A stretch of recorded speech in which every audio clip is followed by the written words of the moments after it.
to film The Naked Archaeologist, I got to see the war maps, that big red portfolio, and it had very clearly where this was located. We had it the wrong place. And so I've moved it to the approximate location. This is where we believe the Beit HaTevilah was located. Now please go forward. This is the war map. Do you see the red arrow? See that point right there? And it says that the soundings on top indicate a chamber beneath. And that's the location where they think the Beit HaTevilah was. Now, on the northwestern corner, right over here, is where the dormitory of the priest was. So we have this problem because I want to read to you.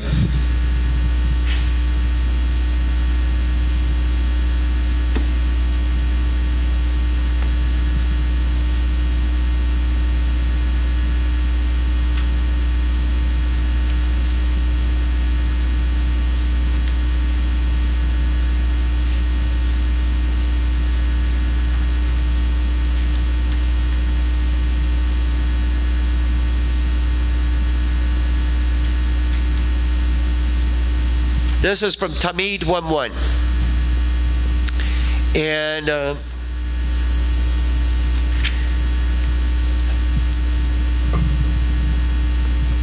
it says 3 sites: the Kohanim stood guard in the temple, and Beit Avtinas, Beit HaNitzotz, and Beit HaMoked. Beit Avtinas and Beit HaNitzotz were balconies, and the youngsters would stand guard there. Beit HaMoked was a dome. The Hebrew word that you have is a kippah. It had a kippah on top of the building. And it was a large building surrounded by stone slabs, and the elders of the Beit Av would sleep there. And the keys of the Azarah were in their hands. The young Kohanim, each one with his cushion on the ground, they would not sleep in the holy garments, but would rather take off, fold up, and place them under their heads, and cover themselves with their own covering. If one of them had a seminal emission, he would go out and walk through the passage that goes under the birah, and the candles would be burning from this side and from that side until he would reach the place of immersion, the Beit HaTevilah. There was a fire there, and a place with a chair of dignity. That's the toilet. And this was its dignity. Basically, it calls it, like people do today, a throne, okay? If he found it locked, he would know that there was a person there. Open, he would know that there was no person there. He went down and immersed, came up and dried off, and he warmed himself near the fire. All right, now everything that we read, you might notice it from what we read from Midot, chapter 1. Very similar accounts, but this one gave a little bit more information, told us more about the Beit HaTevilah, and so forth. But it says in Tamid 1:1, he came and he sat near his brothers, the Kohanim, the priest, until the gates were open.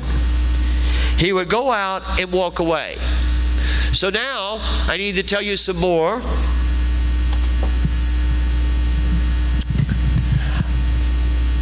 I want you to please go to the end of the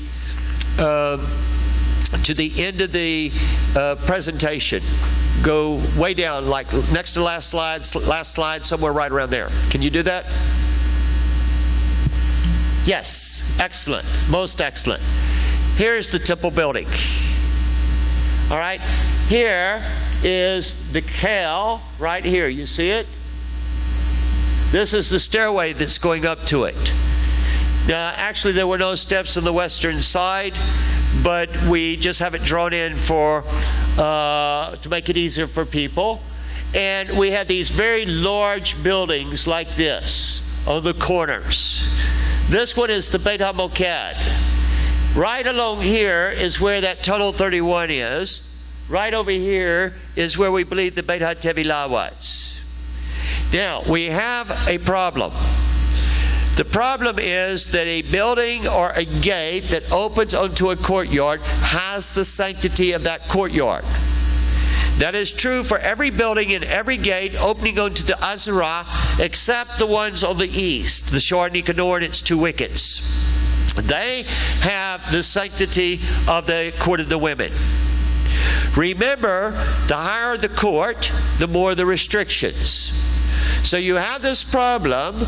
How can the Kohanim sleep? We just read that they laid down their garments and slept and so forth, right? We have the problem of the toilets. They can't have a toilet up there, but we see that how they solved that. They went down a stairway to an underground passage and went to an underground mikvah and toilet that was actually out from under the more sacred precincts of the Azarah.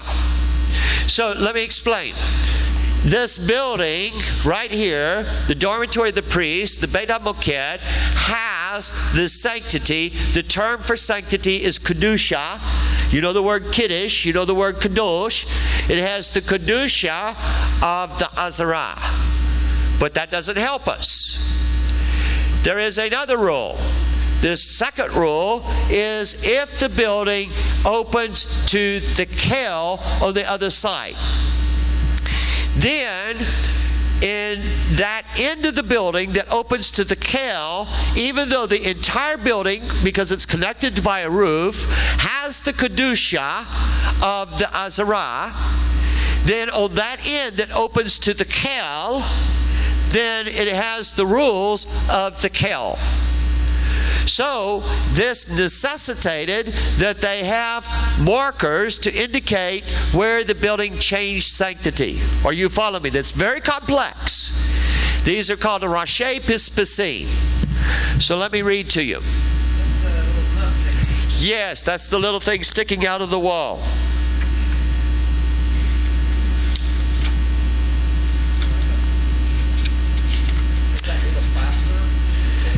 Stone. It's made of stone.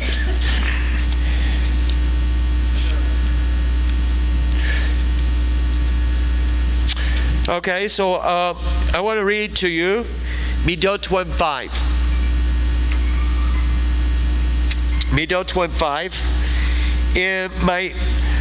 I've had, I don't know, numbers and numbers of meetings with the rabbis. Okay, the rabbis, we've been friends for going on several decades, and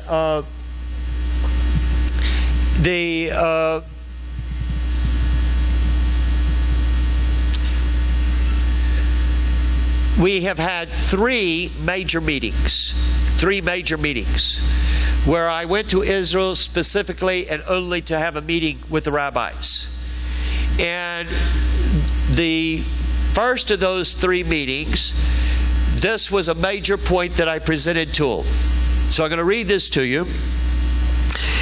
It's talking about in Midot 1:5, and I'm not going to read all of the Mishnah to you, but it's talking about the gates that are on the north. Is all of this to confirm that the rock location is the correct area? It will to confirm that. It will confirm that. I'm going to show you where you can see. It says, those in the north, the gates in the north, the Shor HaNitzot, which is right here, was a sort of portico. It had an exadra, okay, with a balcony built over it. That's called an aliyah, so that the kohanim would go up from above, the levim from below, and it had an opening to the kel. It had an opening to the kel. Second to it, the Shor HaKorban. We're going to skip a gate, it's right up here. And third to it, the Beit HaMoked, which is up here. This is in the 7-gate listing. And so they left out the Shor Nashim in this one.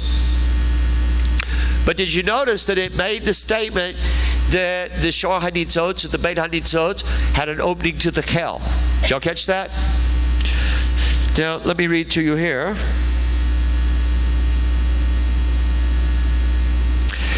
This is Midot 1:7. There were 2 gates in Beit HaMoked. Now, Beit HaMoked is right here. There are two gates in Beit HaMoked, one opening to the Kel and one opening to the Azarah. Rabbi Yehuda said the one that opened to the Azarah had a small wicket through which they would enter to inspect the Azarah. Excuse me. In the Talmud, we are told that this building had a gate that opened to the Azarah and to the Kel. In the Tanakh, we're told that this building opened to the Azarah and it opened to the inner courtyard. But notice, if all of the gates opened to both, why would you need to specify that this one did? Do you understand what I'm saying? In other words, they singled out these buildings to tell us that they opened to both the Azarah and the Kel, indicating that the other buildings that were there did not open to the Azarah and to the Kel, only to the Azarah. Okay, everybody with me? Go up a slide, please. One slide.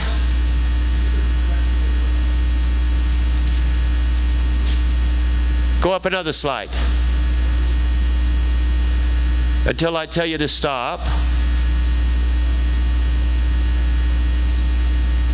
Keep going north. And again. And again. And again. And again. I hope I have it. Keep going and going and going. Sounds like the bunny. Keep going. Keep going. Wait. Keep going. All right, these, I was looking for a drawing that had the Rashi Pispasin in, but they marked halfway through the building that this is the end that opens to the Kel. So that's where your sleeping quarters were. That's where that they would eat the korbanot and do all these things. So this gets really, really complex. Let's go back up to where we were. Do what? Okay, let's keep going north. And north, and north, north, north, north, north, north, north. Keep going, going, going. We want to go back all the way to where we were, the text.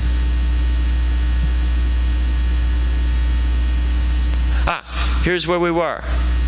We have the Beit HaTevilah. Now, I want to read something to you from Tamid. Where I am is that the Baal Kiri, the Cohen that's disqualified because he had a seminal omission, he went down and immersed, came up and dried off, and he warmed himself near the fire. He came and he sat near his brothers, the Kohanim, until the gates were opened. He would go out and walk away.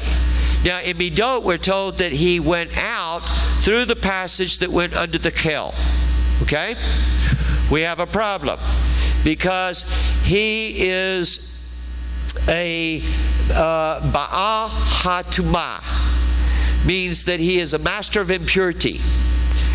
His impurity is that if he touches any person, they become disqualified. If any person touches something he touched, they become disqualified.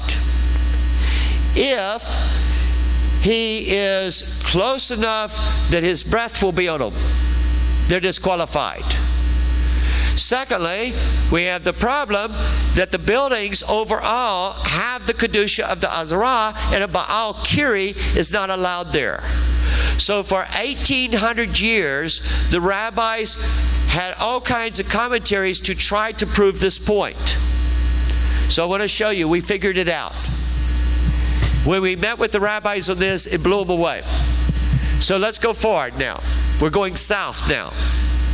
Okay. Here is the tunnel that was discovered by Charles Wilson in 1865. December the 8th, 1868, Captain Charles Warren, was on the Temple Mount following a huge rain. They had a cave-in, and this cave-in indicated a tunnel. They found a tunnel that was right below the surface, 3 inches.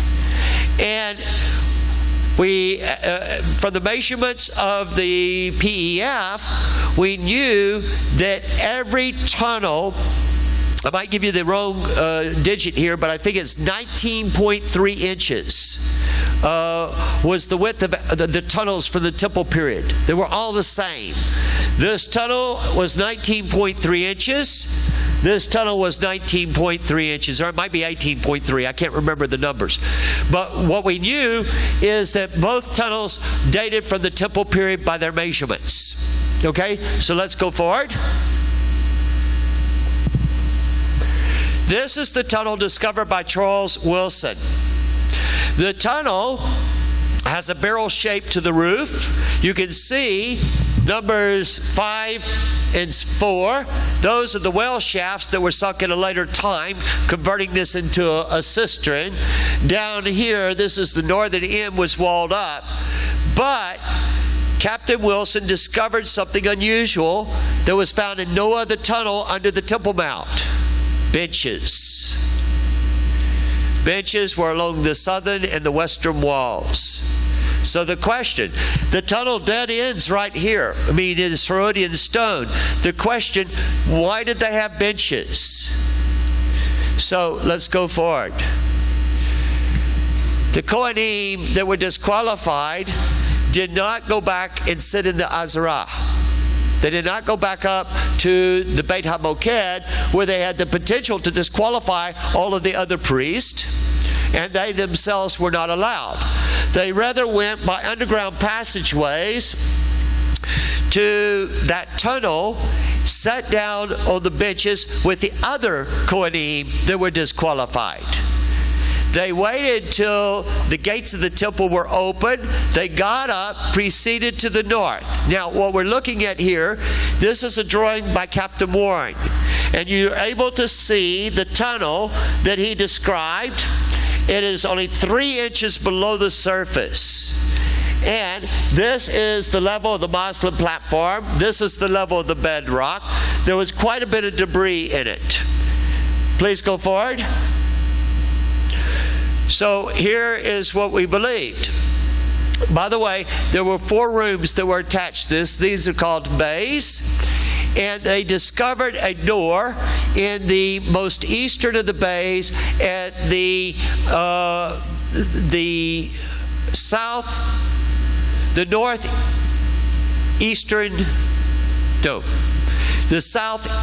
end of that most eastern chamber. So here's what we believe. We believe that the buildings, that this is the Kel described, that now we can understand that, first off, I'm going to show you in a moment, but the Kohanim would go from the Beit HaTevilah through an underground passageway, go into the tunnel number 31 with the benches, sit there till the gates of the temple were opened. Then they would exit, going due north, take a 90-degree turn, and they would turn heading east in the tunnel discovered by Captain Warren. And that just past where this was located, that the tiny gate would be located. I'm going to show you how we know that the tunnel did not go past this, and then they exit. Here's what's accomplished. Now we can settle the controversy that the Kohanim did not come back up into the Beit HaMoked where they were not supposed to be. That we have every condition that we have in the Mishnah that describes this is logically fulfilled. We have no controversies. Please go forward. But the buildings extended all the way to the edge of the Muslim platform. Leem Rittmeyer, many of you might know him. He's written numbers of articles for Biblical Archaeology Review. He noted that Charles Warren had noticed that the masonry within the base, the eastern wall of the masonry inside the 4 chambers was scarped, which indicated that this was a foundation wall above it. Okay? So I know it's getting over y'all's head. Okay? Here's the biggie. We believed that we had now located the hell on the north. So we wanted to find out the measurement going across to the hell on the south, if the monumental stairway led up to it. We found that it equaled 670 feet, 670 and a half feet. And that it perfectly bisected the Dome of the Rock. Perfectly. Down to within a fraction of an inch. Okay, so we were confident, the rabbis were confident that this established the Kel in the south, the Kel in the north, and the location of where the Holy of Holies was originally placed. Now, we had a new problem. Our new problem was the Kel was much further out than what anybody had previously perceived, indicating that the buildings were gigantic. They were huge. I now understand why they were huge. Because the temple was a massive complex with thousands of people daily, with all types of wood demands, water demands, a lot of oil, a lot of flour, and it's all conducted. We literally have thousands of animals. Just the matter of animals. What comes with animals, people? What? Dung. Okay? That's a problem. If you kill 1,000 bulls or you kill 1,000 cattle, what's going to come with that? Blood. Dealing with the blood. So what I want you to see is there were massive administration problems, and the buildings that are along the perimeter, and understanding the laws of sanctity and so forth are critical to understanding how the temple functioned. But we had a general rule. What is the size going from the east to the west of the temple building? Anybody know? How long is it? Anybody? The temple building itself, the Beit HaMikdash, if you measure it from the porch to the back of the temple, Nope. Nope. No, it's 100 cubits. The 135 comes from the width of the Azarah proper. Okay? All right, now, from going south to north, it is 70 cubits at the point of the Hekal and the Kodesh HaKodashim, the holy place and the Holy of Holies. It is 100 cubits at the Ulam, the porch. Makes like a T shape. Okay? Here's a rule. You can't have any buildings bigger than the Beit HaMikdash. It is the biggest building on the Temple Mount. So we had a limitation. We knew that the buildings could not be bigger than 100 cubits in their length or in their width, either way. We needed a measurement. Well, we found that the gate on the the southwestern corner had a name. It's listed in Midot, and it's called the Sha'ar HaElyon, the upper gate. You remember the pictures of looking at the red heifer and Rabbi Menachem Markover and Rabbi Richmond, and we were all out there examining the red heifer. Okay? I remember Rabbi Markover. I had all kinds of maps and everything. We spread them out on the ground, and we're running over all of these maps and everything. And Rabbi Markover asked me, can you identify where the Sha'ar HaElyon, the upper gate, is located? So we came back and we started to work on that. And lo and behold, we found it's in the Tanakh. It's in the Tanakh. And let me tell you where you find it. I'm not going to give you the chapter and verse, but I'll tell you the story. It's found both in the Kings. It's in 2 Kings in chapter 11. I can't remember what chapter out of the Chronicles it's in. But it's the story of the coronation of King Joash. King Joash is the young king that's hidden for 7 years in the temple by his brother-in-law Jehoiada. Have a question for you. Any idea where he is hidden? Do you know why they had to hide him? Why did they have to hide him first? Who was going to kill him? Athaliah, his grandmother, okay? Who's actually a Phoenician. And so she was going to kill him. And so they hide him. Where did they hide him? Above the Holy of Holies, in that area behind the veil. And it's a very, very interesting picture of the Messiah. How long was he hidden for? 6 years. At the beginning of the 7th year, they brought him out. Just as Messiah at the end of 6,000 years, the beginning of the 7th day of God, will be brought out, and we have his coronation and so forth. And so we're told that the king exited in Chronicles through the Sha'ar HaElyon to his palace. Now his palace was on the Temple Mount within the 500 cubits by 500 cubits in the first temple period. There was no palace for the kings in the second temple period because no more kings. We're told that in the Kings, that he goes back to his palace through the Shor Haratzim, the runner's gate or the guard's gate. We find that this gate is mentioned in other places in the Tanakh. And it is within a building where they have the guard's chamber. It's called the Taratzim.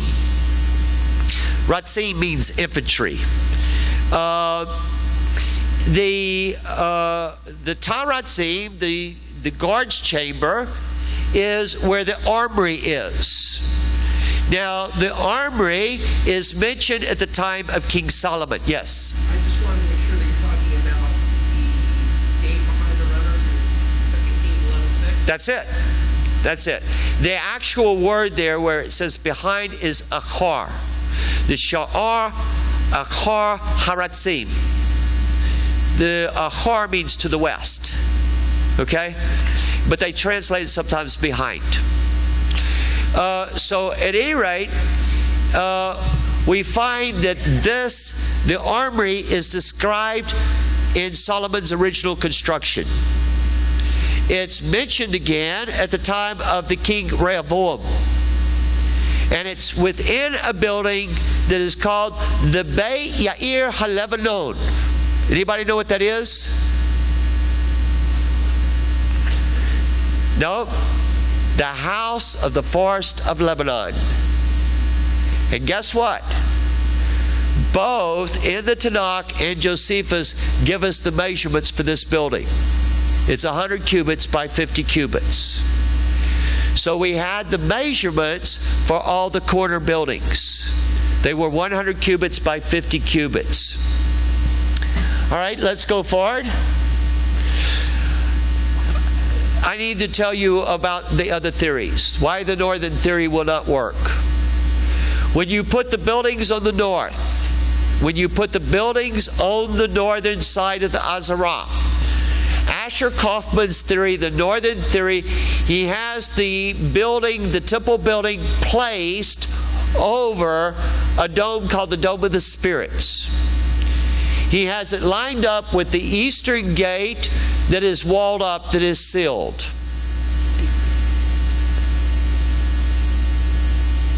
How are you? What's that? The Dome of the Spirits.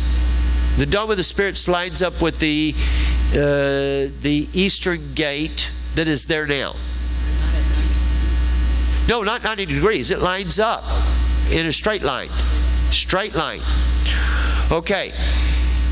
The problem is when we put the buildings on the north, if you remember last night, we showed that on the northwestern corner of the original Temple Mount, what did they have? Y'all had to help me because I couldn't see it. It was brown. They had a moat. The moat is recorded by Josephus, and the moat was found by Captain Warren. He measured it and so forth. Asher Kaufman's northern wall of the temple is in the moat. It doesn't work. Okay? Tuvia Sagiv's southern theory. Tuvia Sagiv's southern theory has the Holy of Holies at the Al-Qas fountain. The Al-Qas fountain you saw a while ago when we were looking at the monumental stairway, and I kept showing you the Al-Qas fountain. The problem is his southern wall is in an area that was not there until the time of the Hasmoneans. In other words, this was not part of the Temple Mount until Shimon Hasmoneh built the temple up, extended it to the south, and then it was extended again by King Herod to the south. So that doesn't work. Charles Martin's theory that it is down at the Gihon Spring, which is about 1/3 of a mile from the southern gates to the Temple Mount. There are a number of reasons that this will not work. First off, you are not allowed to have any structure in Jerusalem bigger than the temple. His whole premise is that the Temple Mount was the Fortress Antonia. You cannot have the Fortress Antonia bigger than the temple courtyards.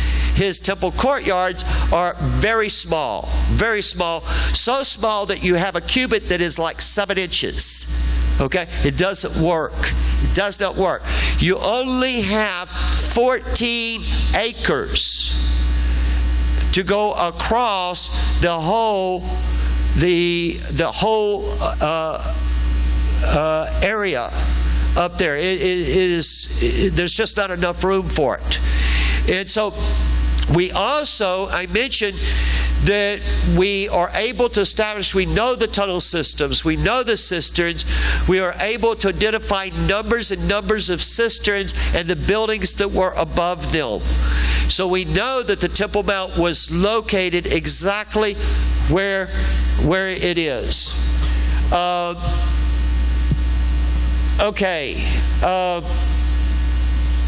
Here is what has to happen for the temple to be rebuilt.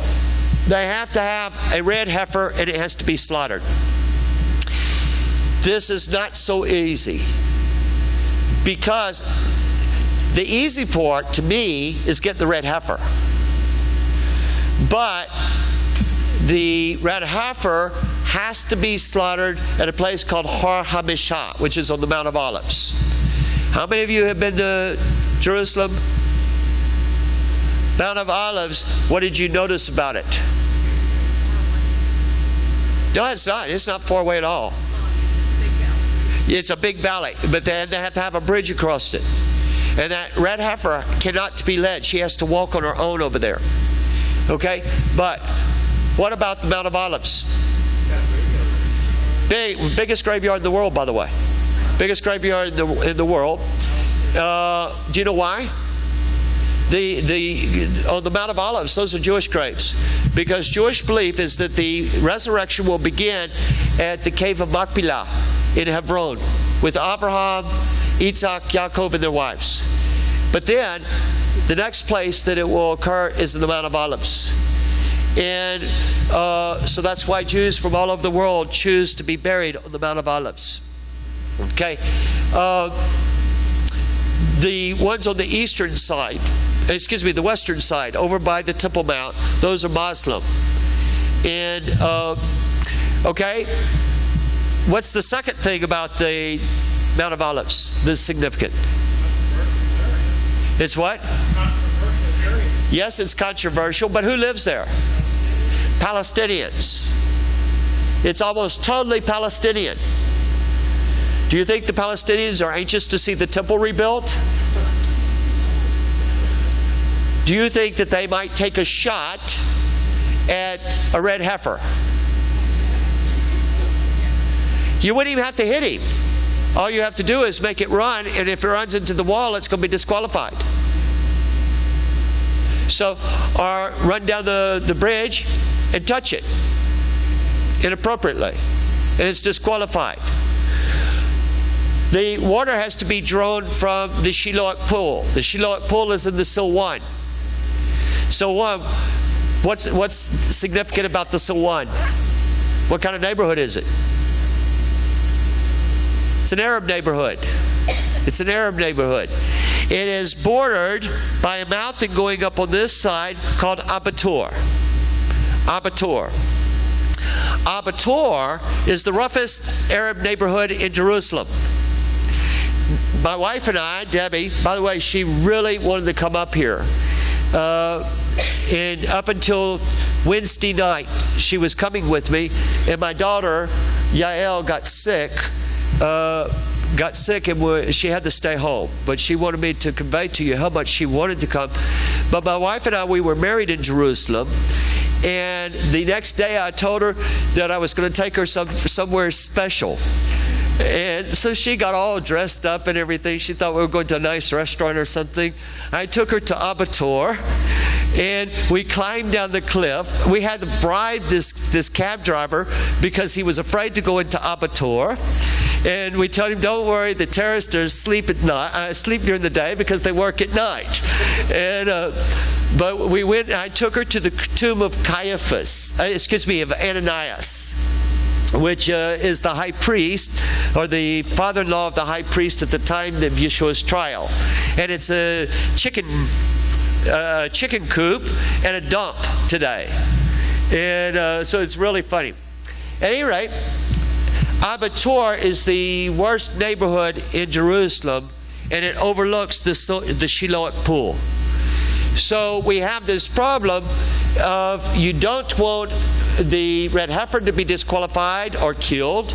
You don't want your kohanim to be disqualified or killed. So how are you going to handle this? It's very difficult. And I don't know how they're going to handle it. They have to build that bridge across the Kidron Valley, and the bridge has to be made of stone. And so that's not going to happen overnight. That is a big valley, as you mentioned. Okay? So they have to regain the Temple Mount. And that's a very political matter. The altar has to be built and consecrated.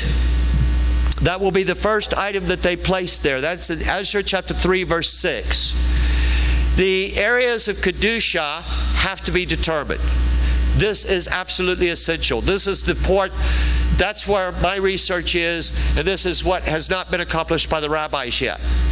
But the areas of Kedusha have to be determined. The priesthood are the only ones that can build the inner courtyard. If you read, for instance, in the book of Nehemiah, chapter 3, the very first verses talk about when they rebuilt the wall around Jerusalem, that the priesthood built the first section. And that's because it's the Azarah, because of the sanctity. Nobody else can go in there. They have to have the floor plan, the Tavnit, fully revealed, fully discovered. Now, granted, when they get the Temple Mount and they start to strip away a lot of the Muslim platform, there will be foundations that they will be able to look. They will also be able to go down into the various cisterns and be able to take this further. Okay? But I'm just giving you some idea of what has to happen. The priesthood and the Levi'im have to be trained. That's actively going on. But there's still areas that are going to have to be handled. Let's go forward. How many temples have there been? How many phases to the temple?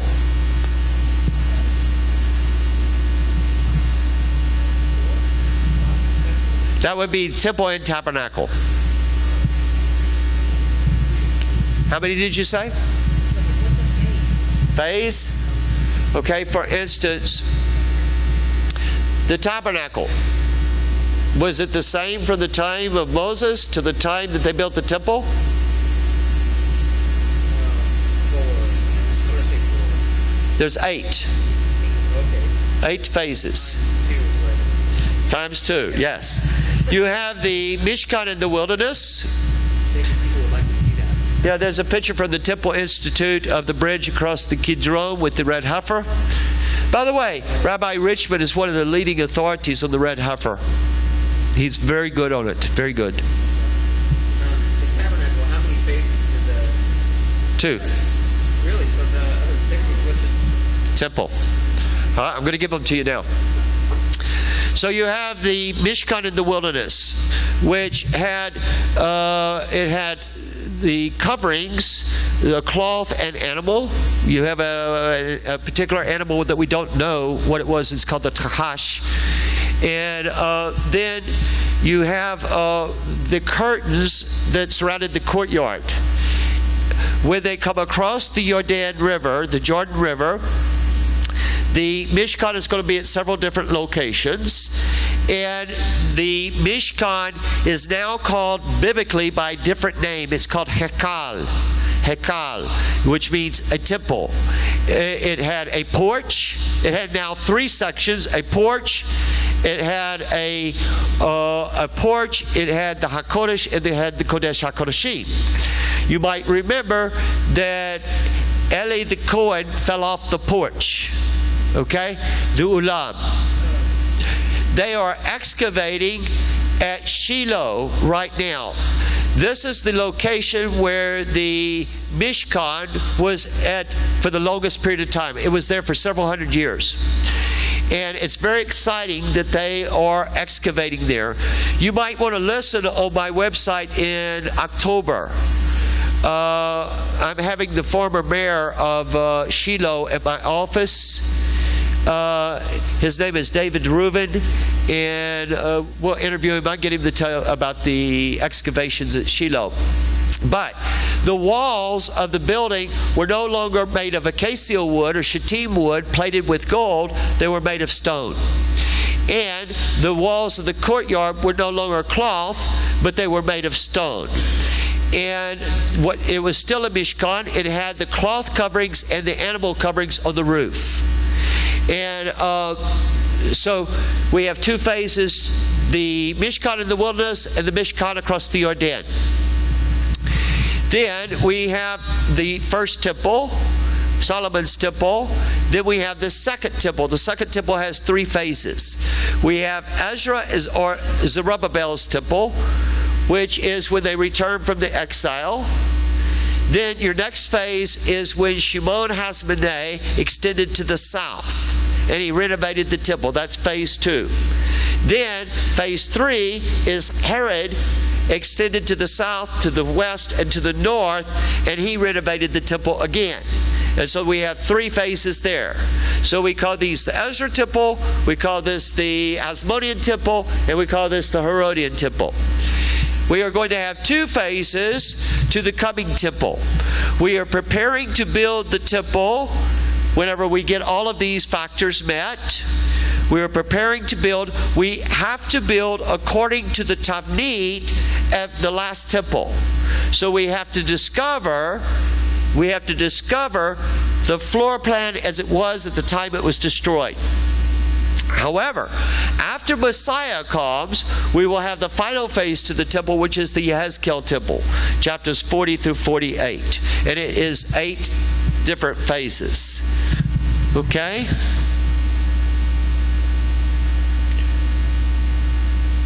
Oh, okay, it was up there. All right, let's go forward. Let's go forward. We just already talked about that. Let me show you the toilets. I found the toilets. It was real exciting. Rabbi Richmond had come over, and he and I were going to be on television together in West Texas. And so Rabbi Richmond, Chaim, had flown in. He's originally from Boston. And his father is in very, very bad health. Now, Chaim he's not a good flyer. He doesn't sleep when he flies. And so he flew over from Israel. He went straight to see his father, saw his father, and just for a few minutes, and then he had to hurry to go back to the airport to catch a plane, and he got in right before we were to go on the air. So we go on the air, we come back, and Chaim is, I told Chaim, I said, I've got something really exciting I want to show you.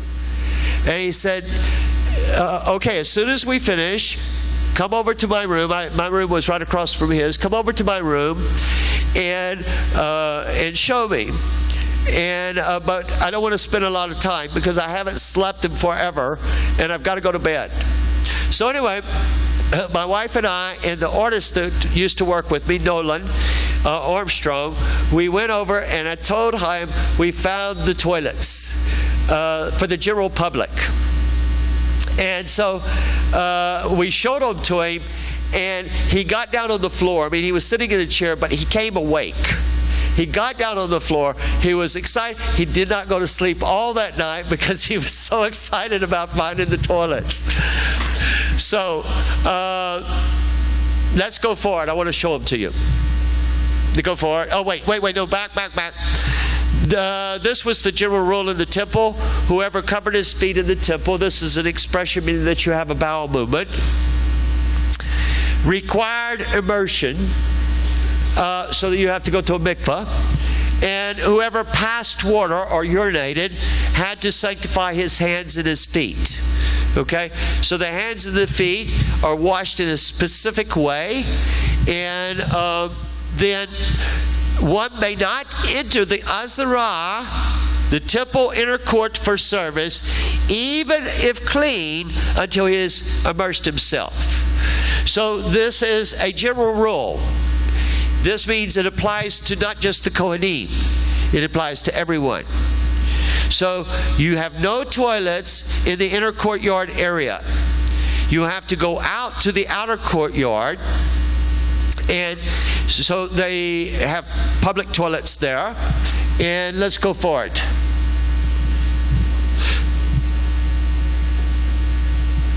So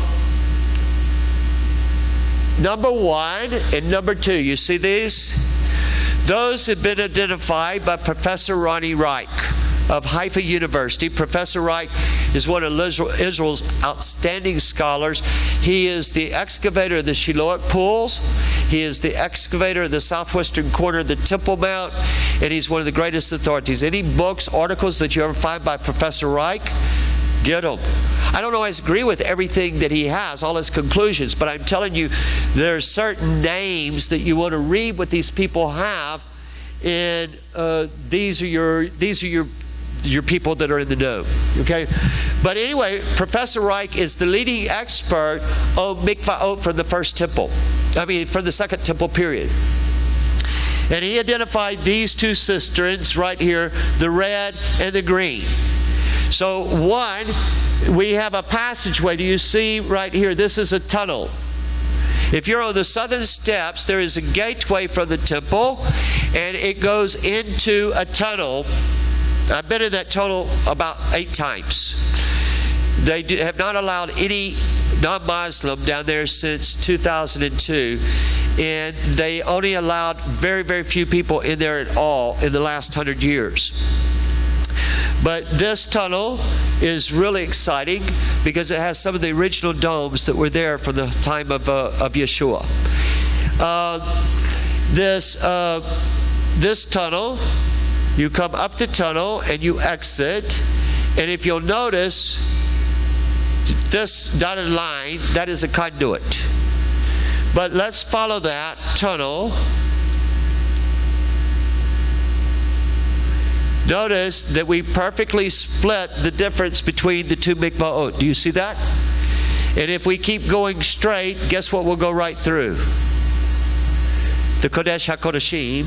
And if we kept going straight, we go right through tunnel number 31, where the Kohanim that were disqualified. So we look for patterns, because we found that there's a symmetry to the temple, and these help us in knowing where to look for certain things.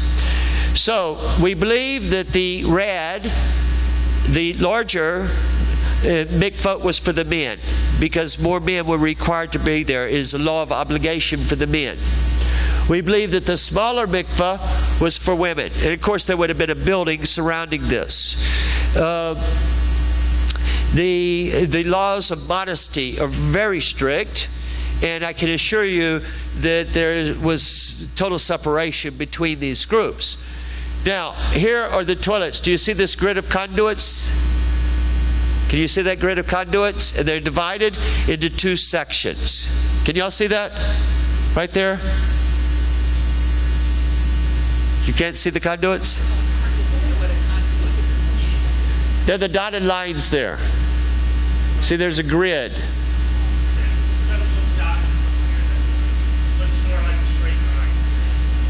Okay, follow me. It is going to make a square. And then it has like straight lines across it.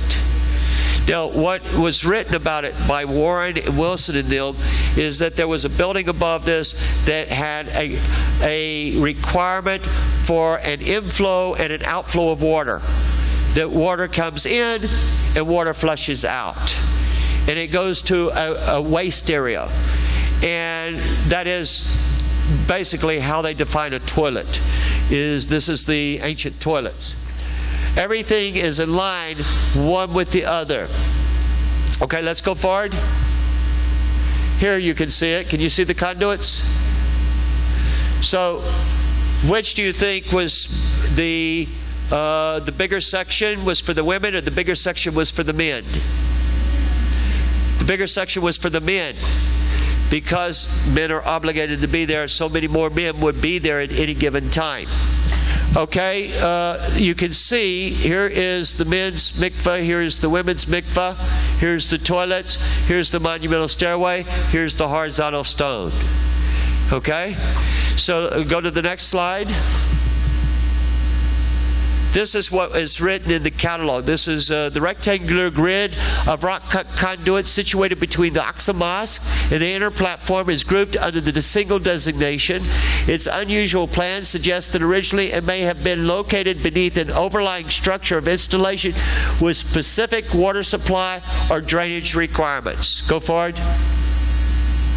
It would appear that water was fed into the northeast corner of the grid from the north. A channel extended westwards towards the mouth of Cistern 2. Another channel ran towards the southern shaft entrance of Cistern 4. Okay, let's go forward. Here we have at the southern end what is called the Royal Stoa. I'm going to show you a little bit about this, but here's your bathrooms. Divided into two sections, larger section, and smaller section, and your two mikveh chambers with a wall in between the two chambers. And then you would have the soreg. This is the wall that goes around the courtyards that says in Greek and Latin that if you are non-Jew and you come beyond this point, you are the one that's responsible for your death. This is the Beit of Tinas. This is where the high priest had his quarters. This is where the Sanhedrin sat, called the Lishkat HaGazit. This is where they had the kior, or the laver, to wash the hands and feet. This is where they had the lockers, where the Kohanim kept their garments. This is the Beit Otzrot. This is the storehouses. This is where they kept the Maaser and the Turma. This is was in the first temple period, called the Beit Yair HaLebanon, the house of the forest of Lebanon. Let's go forward. Wait, no. Let's talk about the Royal Stoa. The section towards the east, 1/3 of the Royal Stoa, was the second chambers of the Lishkat HaGedalah, the great Sanhedrin. Excuse me, not the Lishkat, the Sanhedrin HaGedalah. We haven't discussed two major items that are really important. I'm going to mention them, but we don't have time to discuss them now. When Moses and the people came out of Egypt, they journeyed to Mount Sinai. They're going to make several camps. How long is their journey?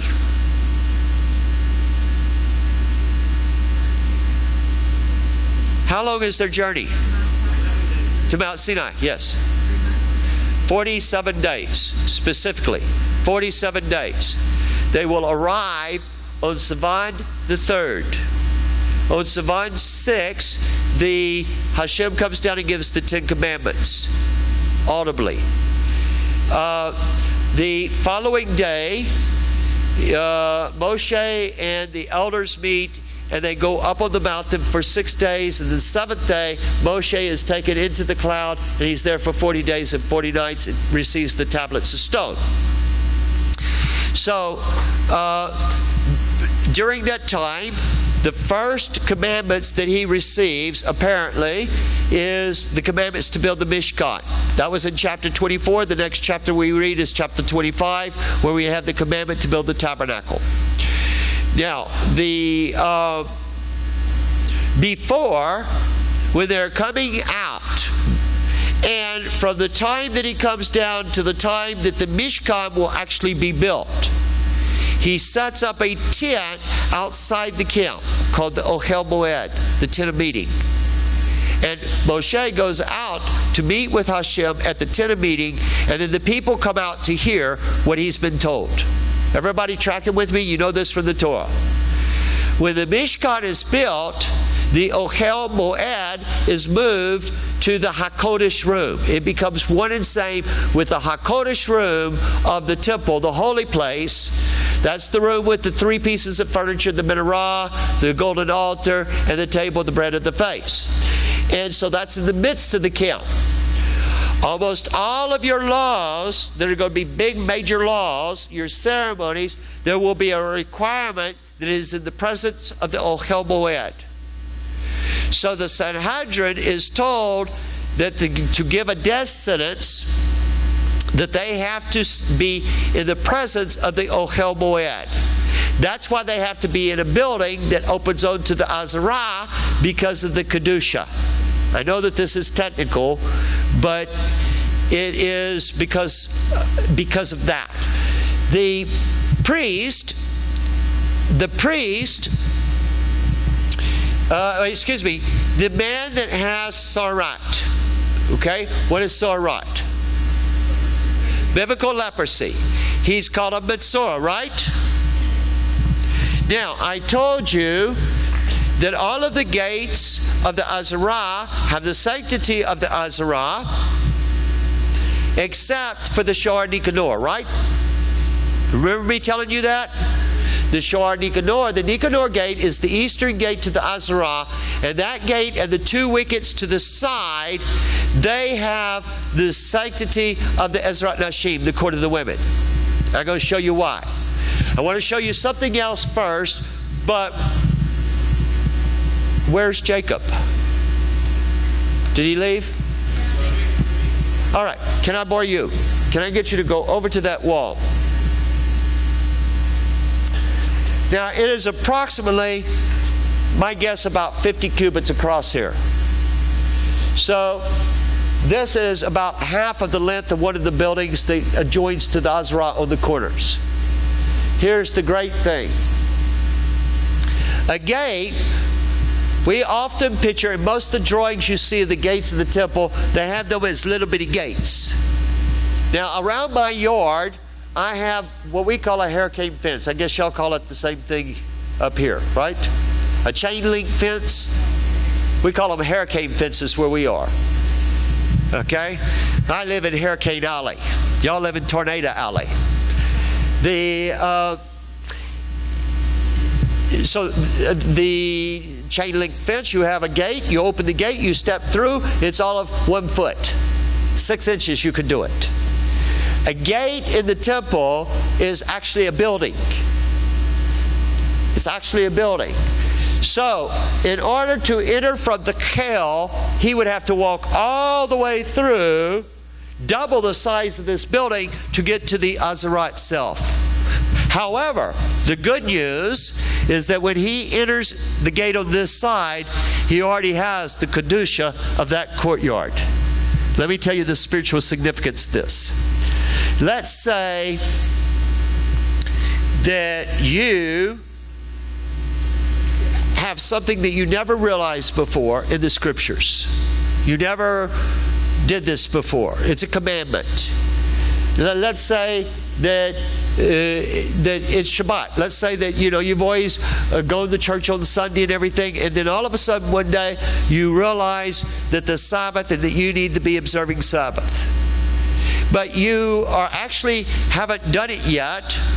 You've just realized it now, and you have made the decision to do it. And you don't know yet all there is to do to the doing of this. Okay?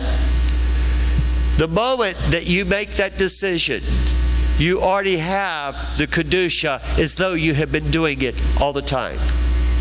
Okay? So once you enter the gate, you have the sanctity of that higher courtyard, even though you haven't yet walked the distance. That to me is neat. Now we have an exception in the Nicanor gate. We have a man who has sarat, a Metzora, and he's been healed. What he's required to do is he has to go to a Kohen, and a Kohen has to inspect it and make sure that he really is free from the blemish, whatever the blemish was. Remember that there's numbers and numbers of different types of sarat. Then they're going to shave him. Now they're going to shave him specifically. They're going to shave him every hair on his body. Or if it's a woman priest will come and shave that lady, every hair on her body, even the eyelashes. That hair will be burned. They're going to have to eat special offerings. They're going to have to eat a peace offering. And as the peace offering is cooking, they have a chamber that's called the Lishkat HaMetzarim. It is on the northwestern corner of the court of the women. They're going to throw the hair into that fire, and they're going to cook with that fire the offerings. Part will be eaten by the Kohanim, but that man or woman is going to have to eat the peace offering parts, and then they have to go to a mikvah. And what we're told is that there was a mikvah underneath the chamber.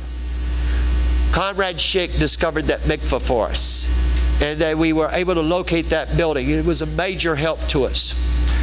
What I want you to do, I forgot, but walk the distance just so that they have the illustration. Every step, he already has the Kedusha of the courtyard up ahead.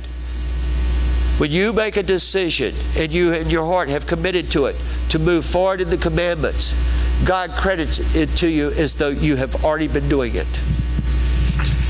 And you, as much as one that is a master at how it's done. So you don't have to feel bad when you stumble and you fumble and do all kinds of things, that it's not how we see it, it's not how we look at ourselves, but it's rather how Hashem sees us. Okay, thanks. All right. Now, we have a problem because there is a ceremony that the Metzora has to go through, and it has to be in the presence of the Ohel Moed. So in other words, it has to be with the Kedusha of the Azarah. But there's a catch-22. Until he's gone through the ceremony, he cannot go into the Azarah. Are you understanding? The ceremony has to be conducted in the Azarah, but he cannot go into the Azarah until he's gone through the ceremony because of his impurity. So, he comes to the northern wicket of the Shor Nicanor, the only gate that does not have the Kedusha of the courtyard that he's entering. He's going to stand here in this gate.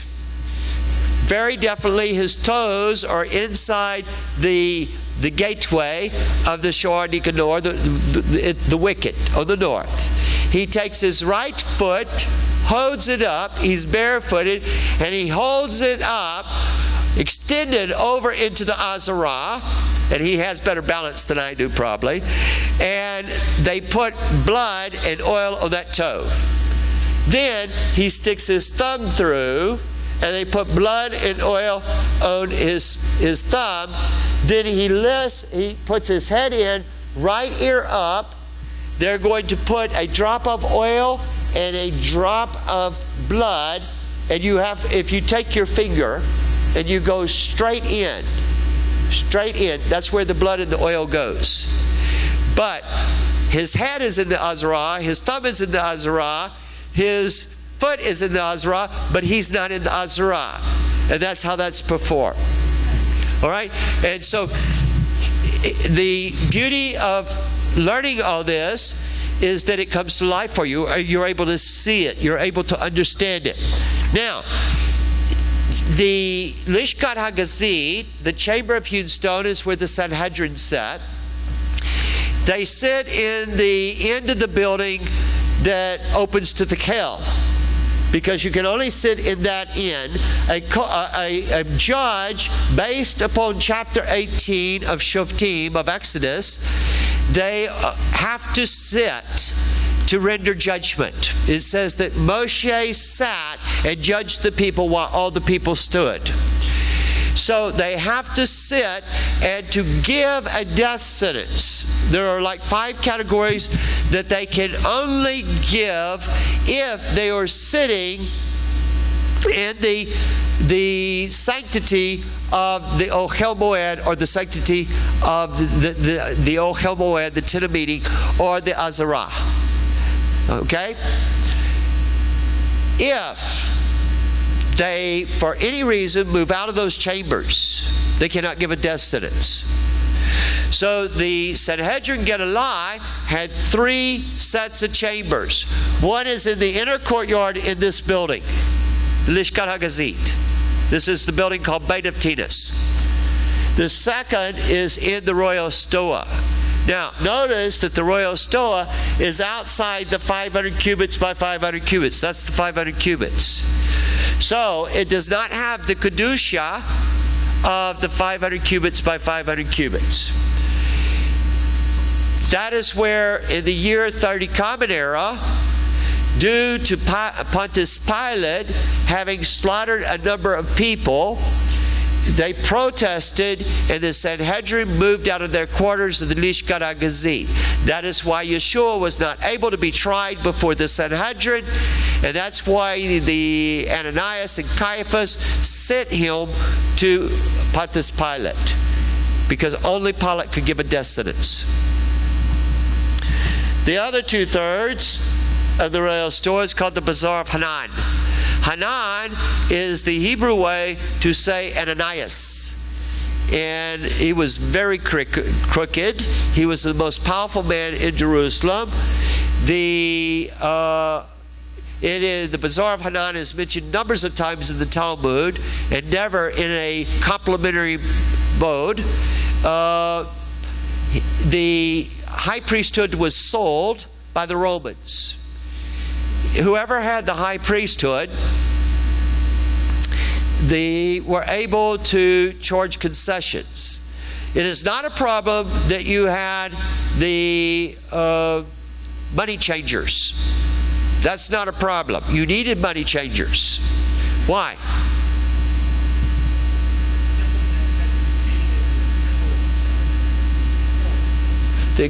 Correct.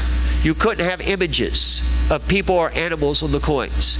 And your Greek coins, your Roman coins, your Babylonian coins, they all had pagan images. So you had to change the money to a coin that could be used. The half shekel, for instance, the Hatzi shekel. To have the places where you buy the various animals for the sacrifices. That's not a problem. What was the problem?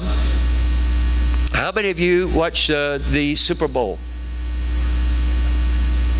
I haven't ever seen a Super Bowl either. However, I know that the Pepsi a few years ago paid some exorbitant fee for a commercial. Why? Right, because they know that 99% of the United States is going to be watching during that hour to their station. And so they pay this money, millions or millions of dollars, just a huge amount of money, because they know everybody's going to be watching. They get their product out there. The concessions at the temple were sold by the high priest. So what Ananias or Hanan was famous for is he charged exorbitant amounts for these booths of the money changers and those that were selling the sheep and the goats and the doves. Those people that paid those high prices, how do you think they made it back? They had to hike their prices, and it became a den of thieves. And that's the background. It's prophesied, by the way, in the book of Jeremiah, chapter 7, but that's the background for Yeshua coming in and turning over the money changers. Okay? All right, let's look at the next slide. We're probably going to quit here. Yes, who has a question?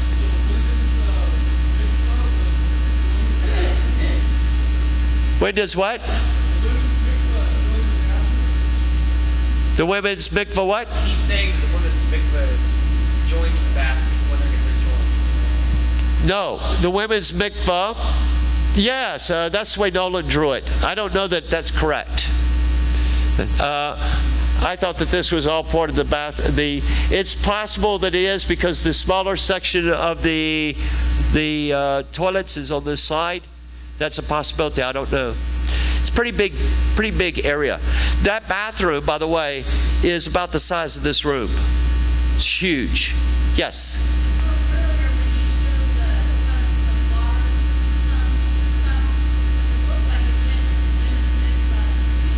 It does. It follows from one to the other. Very interesting. Very interesting. Let's go to the next slide, and I think we'll probably end up here.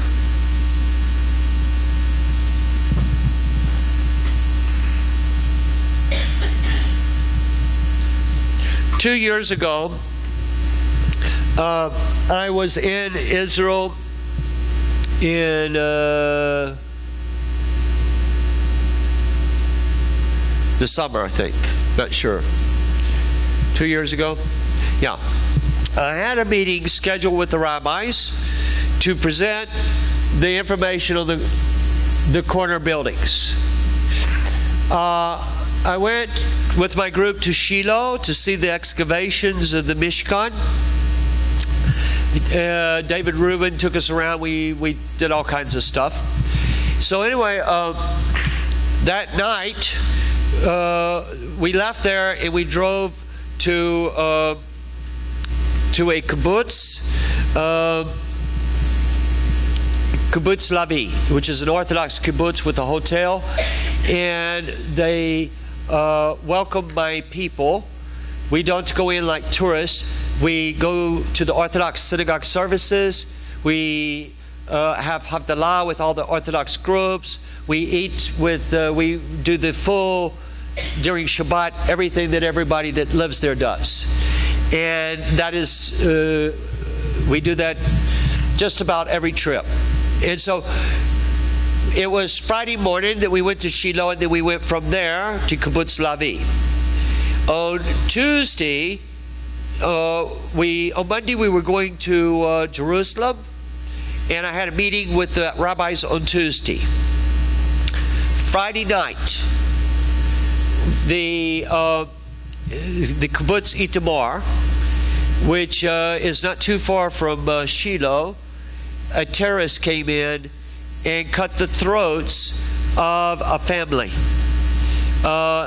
including a small child, a baby.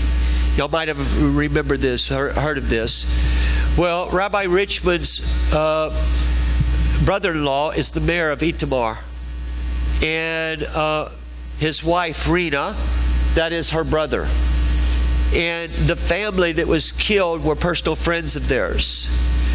And so when this happened, I canceled my meeting. I did not feel it was appropriate to meet with him at such a time. I came back to, in fact, before I left Israel, we discovered this building. This is called the Parbar. And the Parbar is mentioned in Chronicles, it's mentioned in Yehezkel, and it's mentioned in what is called the Temple Scroll in detail. And it's very exciting. The Temple Scroll is one of the Dead Sea Scrolls that gives us many, many details concerning the temple. And so we came back, and I had to develop this up. And in the meantime, I had to get an artist to start drawing the art for this. And these are the first of the drawings, which I just got. And so I met with Rabbi Richmond only last year when I was there. And I presented this information at that time. And but we're still in the process. We have a book that is a fairly thick book, about 300 pages long, on the corner buildings around the Azara and the research that we have and where that comes from. The book is written, the research is finished. All that we have to finish is the drawings that go with it. And but that is the latest. We have some things that are changed. The gates are all on the eastern side, and I'll just leave it there. I want to thank all of you for having me up here. It's a real pleasure. I don't get to do this often, where I have time to come in and really teach something.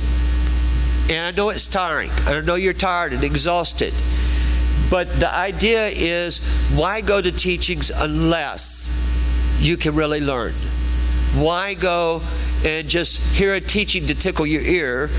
Go and learn something that'll change your life. And that is why I'm excited about what we're doing here. I have two requests. I know we're going to do Havdalah, I'm sure, and we'll have my materials out there. But I have two things to request that I need. If you would like to get my newsletter, I would like to get your email address, and I will enter it in to our mailing list.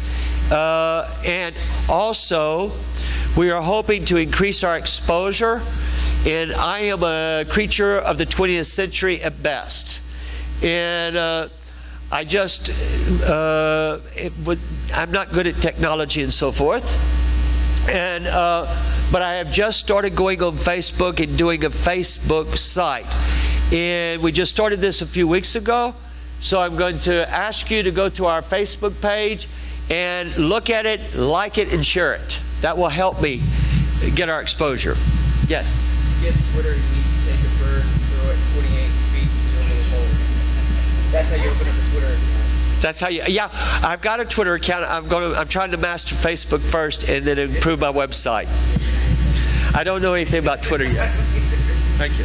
Thank you, Joe.